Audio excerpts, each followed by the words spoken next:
Olá, meu nome é Lívia Dutra, seja bem-vindo ao segundo episódio da série do Crachá Essência.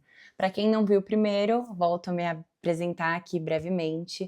Sou comunicadora, pós-graduando em Neurociência e Psicologia Positiva e uma das fundadoras da Cura, junto com a Manu Najib.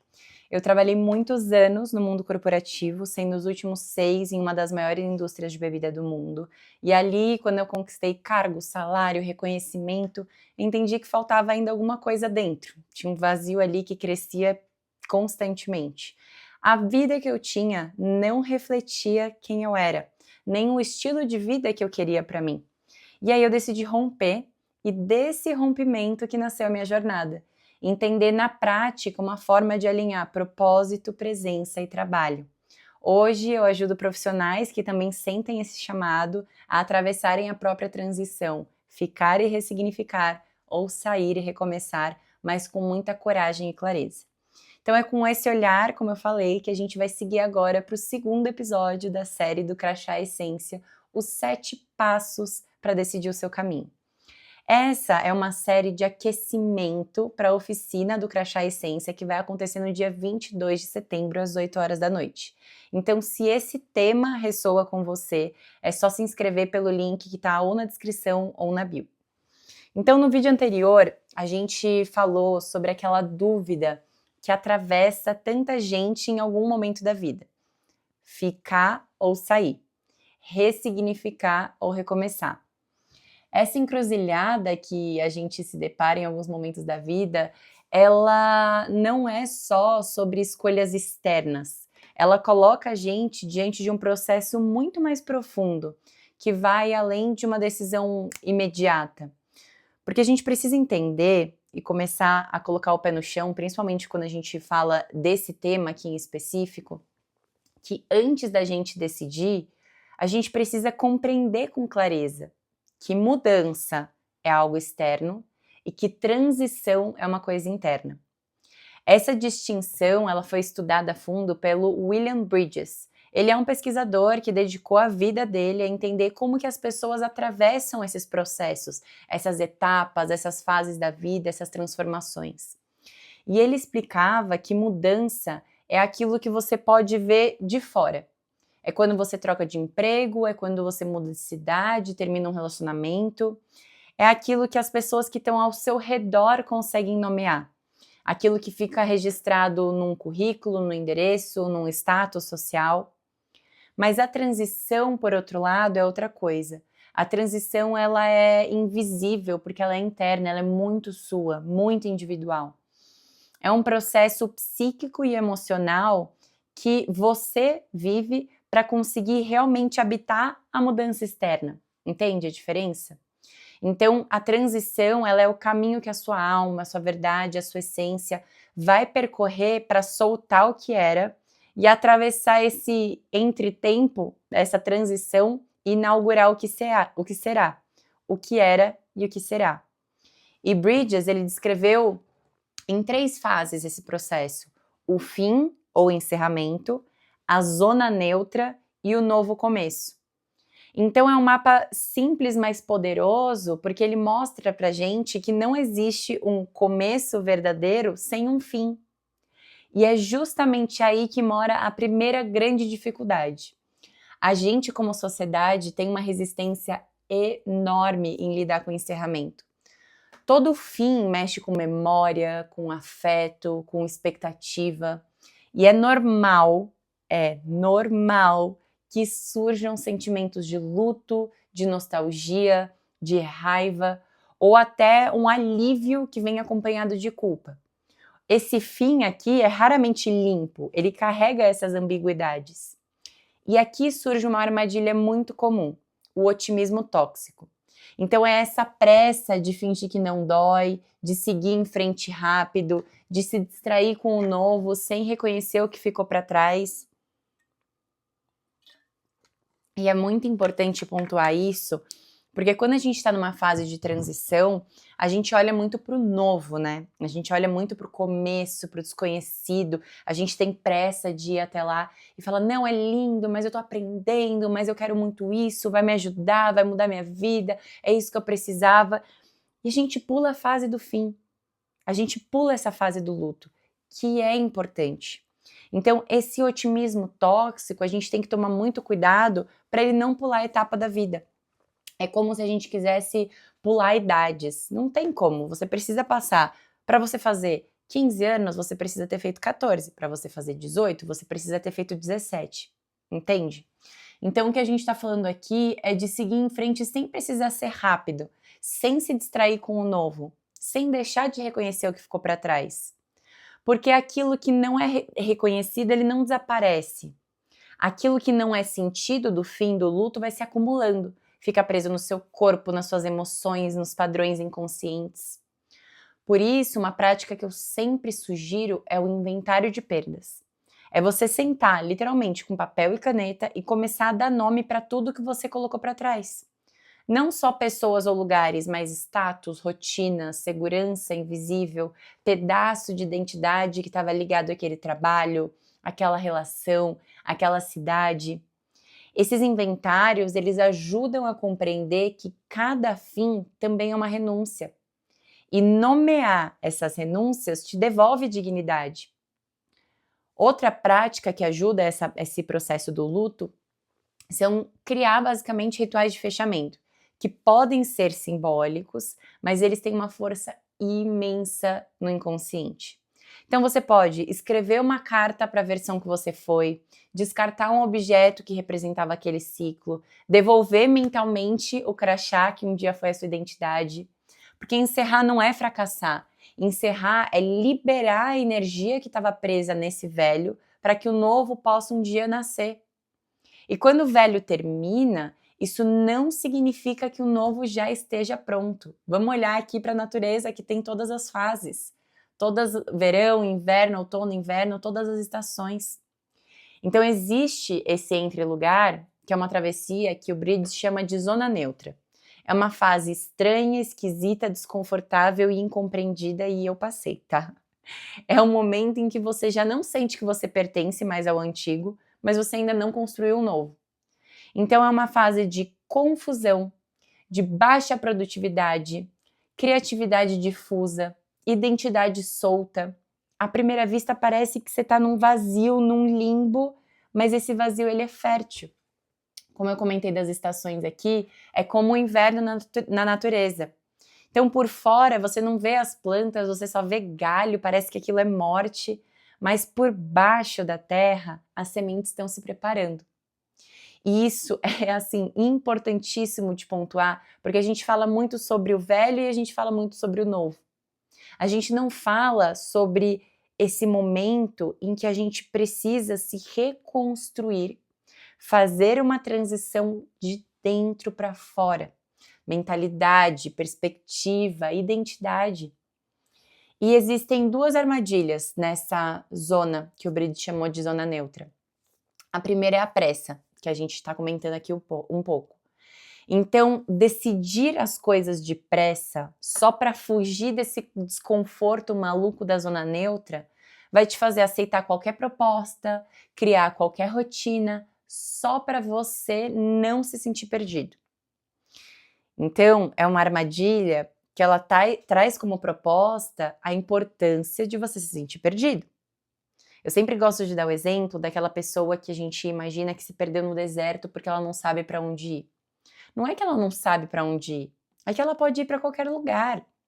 E esse momento em que ela se sente perdida, em que ela pode ir para qualquer direção, é um momento em que acontece muita coisa internamente, mentalmente, cognitivamente, emocionalmente. Então pensa, se eu estou numa transição, existe uma fase que se chama zona neutra, que é estudada, então eu preciso prestar atenção em respeitar o meu ritmo. Porque se eu decido depressa, eu não me permito estar perdido. Só que eu estou perdido, eu estou perdida, eu nunca estive nessa situação. É tudo novo, eu nunca tive que lidar com isso. Eu nunca fui essa versão de mim mesmo nesse lugar. É importante o tempo, é importante o silêncio, é importante a escuta. Você deixou de seguir mapas prontos. Você já não tem ali um começo, meio e fim pré-definidos, o que é ótimo. Mas para ser ótimo, você precisa se permitir estar perdido. Beleza? A segunda armadilha que o Bride chama aqui é a armadilha da paralisia, que é aquele momento que a gente comentou um pouco no primeiro episódio, de esperar ali a resposta perfeita, a clareza total, a certeza absoluta, um mapa completo para daí você poder caminhar. Então é uma armadilha da inércia. E nenhuma dessas duas, muito rápida e nem paralisar, funciona. Porque essa fase, ela não é para decidir nem para controlar. Ela é uma fase, a zona neutra, para experimentar. Então, já que eu passei aqui algumas atividades para fazer, de ritual de fim de ciclo, de você escrever o que você está deixando para trás, nessa fase eu gosto de propor o que eu chamo de design de experimentos. Então, ao invés de você buscar respostas definitivas para tudo, você vai criando pequenos testes. 3 primeiros experimentos curtos você faz de 1 a 2 semanas, podem ser práticas, projetos, novas rotinas, qualquer coisa que dialogue com aquilo que você sente chamado a explorar. Pensa, sempre seguir ali uma rodinha do hamster, um piloto automático, uma vida que os outros decidiram por mim, ou que eu decidi pensando primeiro nos outros. Esse é o momento. Esse momento estranho, esquisito, é o momento para você poder fazer essas coisas. Então, nunca acordei 5 da manhã, vou acordar 5 da manhã. Nunca acordei 3 da tarde, vou acordar 3 da tarde. E aí você vai sentindo no seu corpo. O que seu corpo diz? Faz sentido? Você se sente disposto? Quero experimentar aquele hobby, quero experimentar cozinhar alguma coisa, quero trabalhar à noite. Não, vou experimentar trabalhar de manhã, vou experimentar trabalhar 2 horas. Experimente, explore, sinta esse chamado interno. O que seu corpo está pedindo para você experimentar? Além disso, é um momento, essa zona neutra, de você cuidar da sua base. Lembra ali do inverno, você está no inverno. Então, sono de qualidade, independente de experimentar os horários, durma bem, 8 horas por dia. Todo mundo fala sobre isso, não é à toa. Movimente o seu corpo, vocês não têm noção da beleza e da ajuda, porque o corpo e a mente estão conectados. Não espere a sua mente decidir, a sua mente ainda está com medo, ela está ou querendo ir muito depressa ou querendo paralisar. Mexe o seu corpo sim ou sim, pelo menos 3 vezes por semana, para que ele ajude a sua mente a conseguir pensar e a conseguir observar essa zona neutra de uma forma muito mais observadora, com muito mais clareza. Sono de qualidade, movimente seu corpo e converse com amigos que te nutram. Essa é uma fase que você vai precisar de apoio emocional. Não entre nessa de querer ser salvador, salvadora, ter tudo resolvido, não ter problema nenhum. É uma fase, de turbilhão de pensamentos e emoções, porque você abriu um vácuo. Você abriu um espaço-tempo e as coisas vão começar a vir, os pensamentos, os sentimentos, as emoções. Use isso a seu favor. Como? Comece a registrar num diário o que você está descobrindo, o que você sente. Isso te ajuda a entender o que te dá energia, o que te drena, o que você está conhecendo de novo. Então não é sobre paralisar e nem sobre ir depressa. Não é sobre uma clareza imediata. É sobre você se permitir sentir a sua própria vida. É sobre você colher dados da própria vida. É sobre você sentir o caminho do possível, das possibilidades e oportunidades antes de definir qual caminho vai ser o concreto. Porque quase sem perceber, depois desse tempo, nesse processo de experimentação e cuidado, a sua energia começa a voltar automática. É como se pouco a pouco essa chama voltasse a respirar. Você começa a falar no presente, a assumir compromissos que fazem sentido para você, a sentir entusiasmo de novo. E esse é o novo começo. Essa é a terceira fase da transição. Mas mesmo aqui eu quero atentar vocês para uma outra armadilha que o Bridges fala, que é de super planejar. Você super planeja tudo nos mínimos detalhes que isso te paralisa. Você cria projetos gigantescos, você se compromete além da conta, como se você fosse uma pessoa que precisa repensar e compensar o tempo que você teve ali na travessia. E aqui um ponto que é muito interessante da gente falar, que veio de várias conversas que eu tive com muitas pessoas que passaram por esse processo de transição, que eram grandes executivos de empresas. Eles me disseram que é muito curioso como quando você está num lugar e num espaço em que você está numa grande empresa, existem várias áreas, você mexe com muito dinheiro, com clientes importantes, depois, quando você precisa tomar micro decisões, quando você sai, você se sente meio esquisito, você fala, putz, mas eu mexia com tanta coisa importante, como que eu não consigo resolver isso daqui na minha vida? Isso é o que paralisa. Essa é a armadilha. Porque isso que parece pequeno, você está fazendo sozinho, no momento de travessia. Você nunca olhou para isso. Sempre tinham milhões de áreas, um budget imenso, várias coisas acontecendo para você tomar decisões gigantescas. Então, não desvalorizem essa fase da travessia. Ela é muito importante. E ela é importante porque ela exige simplicidade. Ela floresce nos microcontatos que você vai ter, esse novo começo.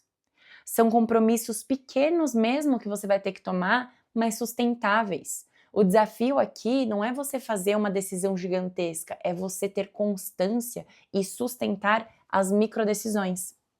Então, ao invés de tomar decisão que você promete que vai mudar toda a sua vida, promete que você vai mudar a sua vida ali, uma nova rotina em 90 dias.